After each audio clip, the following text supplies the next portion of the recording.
What was again the word then for it, or for him, or for you formal? Lo. Lo. If we make this feminine, so we change the o to an a, and we're going to see other examples of this way of making something feminine in Spanish, we get la, and this means her, it, a feminine thing. So objects as well. Well, not objects. Objects don't have gender. When people speak about languages that have gender, they tend to think that the object has the gender, but it's not the object, it's the word. You might have two words for the same object, and one might be masculine and one might be feminine. So it's the word. A feminine word, for example, usually are ones that end in a. So like casa, house. If you want to say, I want to see it, and with this it, you mean the house. What do you think you will say? I want to see it. Quiero verla. Good. Quiero verla. Now, what else could that sentence mean? Other than I want to see it, the feminine thing, what else could it mean? Oh, it could also mean I want to see her. Yes, exactly. So we get quite a few meanings just with this little lo and adding an s to it or changing the o to an a. We actually get a lot of options. La could mean her, and it also could mean you formal talking to a female. So you could be saying, I want to see you formally. Now, where you use the formal language and the informal language really depends on the dialect. So the safe way is to go in with the formal and to see what happens and to see how people address you and see how people address each other in this context, and you can adjust accordingly. For example, in Spain, when you meet somebody, when you go into a shop, when you meet somebody for the first time, with the exception of kind of young peers, the common thing is to begin speaking formally. If I compare this to Buenos Aires, for example, in Argentina, it's almost never used, this formal way of addressing people. In fact, it's used more often to insult somebody with an extra layer of sarcasm or irony, let's say, than it's actually used sincerely to be formal. So it really depends on the place. You want to go and see. But to play safe, you can use the formal, which would be lo or la, speaking to a male or to a female, lo and la, instead of te. Quiere means he wants, she wants, it wants, or you formal want. We can see that these four, they band together, not just in words like lo and la, but in the verbs as well. We saw it with s, that s means it is, she is, he is, you formal are. So they will band together. Quiere means he wants, she wants, it wants, you formal want. So, how would you say you want to visit me? Quiere visitarme. Good. Quiere visitarme. You want to visit me. Now, if you want to make that a question, in English, we put do you want, but in Spanish, you won't do anything like that. In Spanish, you will just make it sound like a question with your voice. So, how would you say, do you want to visit me?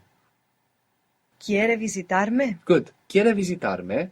How would you say you don't want to visit me? No quiere visitarme. Oh, you sounded very sad when you said that. No quiere visitarme. Now, if you want to say, don't you want to visit me? Again, English gets really complicated there, but not Spanish. So, don't you want to visit me? No quiere visitarme. Good. No quiere visitarme. You could add the word for why. The word for why is por qué. Por qué. ¿Por qué? It's actually the word for because as well. So, why don't you want to visit me? ¿Por qué no quiere visitarme? Good. ¿Por qué no quiere visitarme? The verb for to come is venir. Venir. So, of course, you could hear the, like I just pronounced for you, so you would get the spelling venir, but more commonly you would hear venir, like a soft B. Firstly, let's say, do you want to come? Quiere venir. Good. Quiere venir. A nice way to remember venir, actually, is conveniente, convenient, with coming, when things come together. Or if you ever heard welcome in Spanish, you might have heard bienvenido, or bienvenida, bienvenidos, bienvenidas. Literally the same as welcome. Well is bien, and come there we have a venido. It's a different version of venir.